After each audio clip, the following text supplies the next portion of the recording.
Welcome po once again sa Beginning Your New Life, Volume 1. Sa Lesson 1 po natin ay pag-uusapan po natin yung your new relationship with Christ. So ano po yung relasyon natin sa Panginoon? So ang key verse po natin ay makikita sa 1 John chapter 5 verse 11 to 12. Ito pong pagkasabi, "And this is the testimony God has given us eternal life, and this life is in His Son. He who has the Son has life. He who does not have the Son does not have life." So ito po pag-uusapan natin kung paano ba natin mabubuo yung ating relasyon sa Panginoon, sa ating Panginoong Hesukristo. Kaya samahan niyo po ako sa pag-aaral na ito. Hello po, at dito tayo ngayon sa ating Lesson 1, Your New Relationship with God. Kung inyo pong makikita sa inyong booklet, ay meron po siyang listening room time guide. Ito po yung dapat basahin natin sa unang araw, no? Merong day 1. So kung nabasa po natin yung Mark chapter 1 verse 1 to 8, ay checkan po natin yan, no? So dito po tayo makikinig sa ating listening room time guide. So our topic for this morning ay your new relationship with Christ. Now, paano ba tayo mag-uumpisa ng ating buhay o ng ating bagong relasyon kay Kristo? Sabi ng 1 John chapter 5 verse 11 to 12, "And this is the testimony God has given us eternal life, and this life is in His Son. He who has the Son has life. He who does not have the Son of God does not have life." Ganun lang po kasimple. Kung gusto mong magkaroon ng buhay, have the Son of God. Kung ayaw mo ng buhay na walang hanggan, then do not have the Son of God. So, ang susi po is relationship with God. Nung tayo po yung naging Kristiyano, nakabuo po tayo ng bagong relasyon, no? Ito yung una is a relationship with God and a new relationship with God's family. So kung titingnan po natin, itong relasyon na ito na ating binubuo ay hindi po sa ating sariling kakayanan po yan. That is our relationship with God. Is God instituted that relationship through the death of Jesus Christ in the cross of Calvary. Ito naman ang sabi ng 1 John chapter 1 verse 3. "This is the life we have seen and heard. We are reporting about it to you also so that you too can have a relationship with us. Our relationship is with the Father and with His Son, Jesus Christ." Pinag-usapan po natin yung relationship ni John, no, sa Panginoon. At sinabi niya, we want you to have a relationship with God also. Hindi lang sana kami ang magkaroon ng relasyon sa Panginoon, kayo din sana ay magkaroon ng relasyon sa Diyos. So the beginning of your relationship. So the beginning of your relationship, it began when through faith you received Jesus into your life.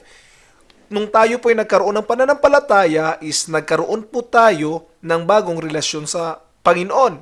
Through faith po, ang susi ay pananampalataya. So Christian have Jesus in their lives because they believe in Him and have received Him into their lives. Anong sabi ng Biblia sa John 3:5?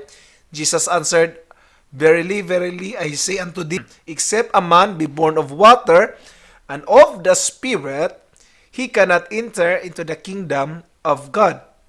So napakahalaga po na mabautismuhan o maipanganak muli, no, sa tubig at sa Espiritu. So kung sa notes po ninyo ay may blanco po yan, no? Sagutan nyo na po, water and spirit and kingdom of God or kingdom of heaven. The Bible tells us, "And if any man does not have the Spirit of Christ, he does not belong to Christ."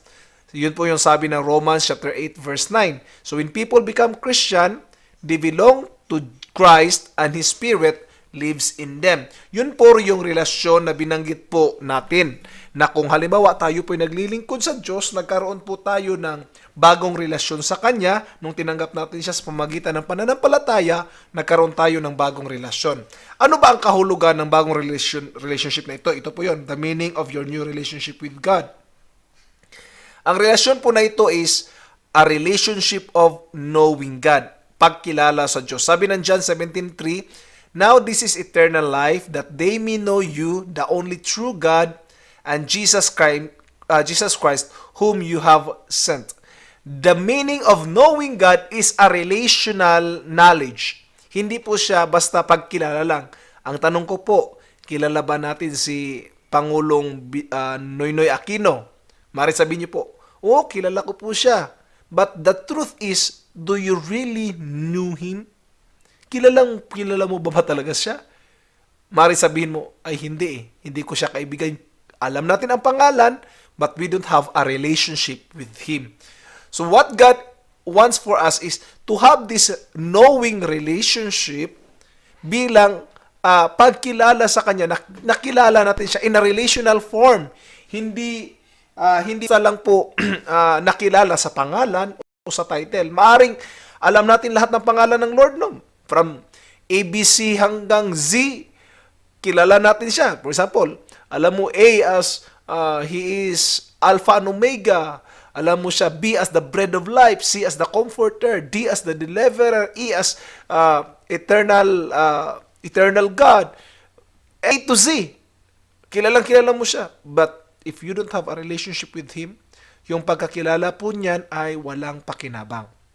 Another point po na gusto kong banggitin is, this relationship is a father and child relationship. Ikaw o ako o tayo bilang anak at siya ang ating ama. John 1:12, yet to all who receive, the answer is receive. So pakisagutan niyo po, and to those who believe in His name, He gave the right to become children of God. Binigyan tayo ng karapatan ng Diyos maging anak niya nung time na tinanggap natin siya at naging bahagi tayo ng kanyang pamilya. Clear po ba yon? Another point, bilang anak ng Diyos, kailangan natin ang banal na Espiritu na maglilid sa atin. Kasi ang sabi ng Romans 8:14, those who are led by the Spirit of God, they are the sons of God. Ano pong ibig sabihin yan?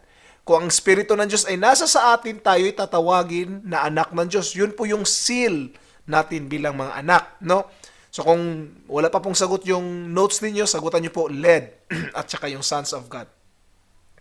Always remember, meron pong dalawang blanco dito na pwede nyo pong pagsulatan, no? Always remember that God gives us eternal life when we receive Jesus and His Spirit lives in us. So recall two ways that your parents have shown their love for you and their interest in your life. Pwede nyo pong isulat, pinag-aral nila ako, o ano ba, binilhan nila ako ng bagong bahay at lupa, o example lang po yan. Paano pa pinapakita ng ating mga magulang sa pag-ibig na, upang maipaabot nila ang pag-ibig nila para sa atin. Do you know that God, your Heavenly Father, loves you and cares for you for more than your parents do? Indeed, He loves you and cares for you enough to give you His Son, Jesus Christ, to die for you. But God demonstrates His own love for us in this, while we were still sinners, Christ died for us. Yun po yung sabi ng Romans 5:8, na kahit tayo makasalanan pa, pero inibig tayo ng ating Panginoon at pinakita niya ang kanyang pag-ibig sa atin. So higit pa po yan sa pag-ibig na kayang ibigay ng ating mga magulang sa atin. So within this week po, ito po yung assignment na ating gagawin, no? Memorize 1 John chapter 5 verse 11 to 12 at i-review natin yan araw-araw. Tapos pangalawa is umpisahan nating basahin yung Gospel of Mark on a daily basis, and you will begin to know about Jesus and what He taught and did. Find which chapters and verses you should read each day in the listening room time guide. So sa listening room po natin, doon po sa itaas, naalala nyo po, ipakita ko po sa inyo uli ha. Ito po, no? Itong bagay na ito po yung tinatawag na listening room time guide. So dito po tayo magbabasa at magre-reflect, no? Habang nagbabasa tayo, i-reflect natin, tingnan natin yung sinasabi ni Jesus Christ at kung ano ang mga lessons na kanyang itinuturo po sa atin. Now, tuloy tayo dito sa number 3. Share with one of your family members and one of your friends about your new relationship with God. Just tell them that you have become a Christian and what that means to you. You don't have to preach to them, just share with them. So kung meron po kayong kaibigan na nandito, kapamilya, kamag-anak, sabihin niyo po yung new relationship ninyo sa Panginoon at ano ang kahulugan nito para sa inyo. Hindi nyo po kailangang mangaral, hindi nyo po kailangang memorizein yung mga verses na kailangang banggitin sa Kanya. Ipaalam nyo lang po paano nyo po nasumpungan ng Panginoon, ano po yung bagong relationship ninyo. So alam ko po na bago kayo nabaptize, no, ay tinuro po sa inyo ang 7 steps of salvation na maaring tinuro po sa inyo ng ating beginning, visitors class. O di kaya maaring tinuro ng inyong sponsor sa inyo, yung 7 steps of salvation. At kung ano yung experience ninyo during that time, ano po yung nalaman ninyo, ano po yung experiences ninyo sa Panginoon, ibahagi nyo po yan sa iba, na sa ganun po sila din po ay makatagpo o makatanggap ng kaligtasan na inyo pong natanggap. Maraming salamat po hanggang sa susunod na lesson. God bless.